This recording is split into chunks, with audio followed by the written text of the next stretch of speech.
ओम नमो नारायण। हे विष्णु भगवान, तुम्हारी सदा ही जय हो। जगत के पालनहार तुम्हारी सदा ही जय हो। सबकी रक्षा करने वाले, सबका ध्यान रखने वाले, सबका अन्न धन का निर्माण करने वाले, हे विष्णु भगवान तुम्हारी जय हो। ये तो सभी जानते हैं कि विष्णु भगवान सबका ध्यान रखते हैं, सब पर कृपा करते हैं, सबके पूजनीय हैं। क्या लेकिन ये भी मालूम है कि उनका जन्म कब हुआ, कैसे हुआ और किन कारणों से हुआ, और उनके जन्म की उनकी उत्पत्ति है वो किस तरीके से हुई, कब हुई, क्या किसी को मालूम है?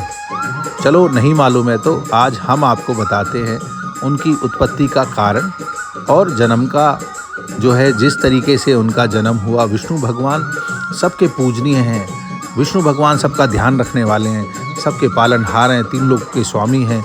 विष्णु भगवान जो शिव भगवान के इष्ट भी हैं, और उनका जन्म कैसे हुआ उसकी कथा मैं आप लोगों को बताता। हुआ यूँ कि एक बार शक्ति माँ हमारे शिव भगवान से बोली कि इस समस्त संसार की रचना करने के लिए किसी एक मानव की और ज़रूरत है। भोलेनाथ को ये बात पसंद आई। उन्होंने अपने वाम अंग में अमृत हाथ मारा और विष्णु भगवान की उत्पत्ति की। विष्णु भगवान को आदेश किया कि समस्त संसार की रचना करो और जो जो ज़रूरत है सबकी संरचना करो और सबकी रक्षा करो। विष्णु भगवान सबके प्यारे, सबके रक्षक करने वाले हैं।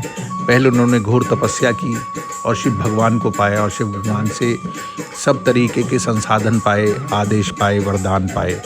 तब विष्णु भगवान संपूर्ण हो गए। विष्णु भगवान ने ही रजोगुण, तमोगुण, सतोगुण तीनों गुणों का रचना की और पंचभूत की रचना की। धरती, वायु और जो है जल, अग्नि और नीर सबकी रचना की और मानव पूरी सृष्टि की रचना की। पूरा समस्त वातावरण उन्होंने अनुकूल कर दिया, मानव कल्याण के लिए सब कुछ तैयार कर दिया और पूरी सृष्टि की रचना हो गई, प्रकृति की रचना हो गई।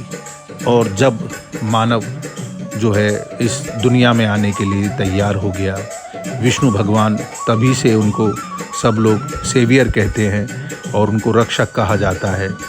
उन्होंने मानव कल्याण के लिए हर ज़रूरी चीज़ की संरचना कर दी। और विष्णु भगवान वीरवार के दिन पैदा हुए, इसलिए कभी किसी को भी किसी तरह की भी कोई परेशानी है, वीरवार के दिन अगर वो विष्णु भगवान को याद करता है, उनका तप और व्रत करता है तो उनकी सभी मनोकामना पूरी होती हैं।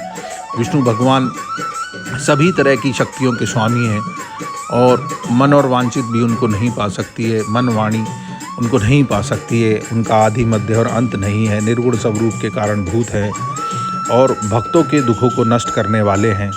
और विष्णु भगवान ने समस्त संसार की रचना करी और समस्त रचना करके विष्णु भगवान ने हमेशा उनका ध्यान दिया है। और उनके बहुत सारे रूप हैं, बहुत सारे अवतार हैं और भगवान ने हमेशा हर अवतार में मानव का कल्याण किया है। और विष्णु भगवान का ध्यान करके अपने सभी दुखों को नाश करें और विष्णु भगवान की जय हो। हे नमो नारायण, हे नमो नारायण, नमो नमः।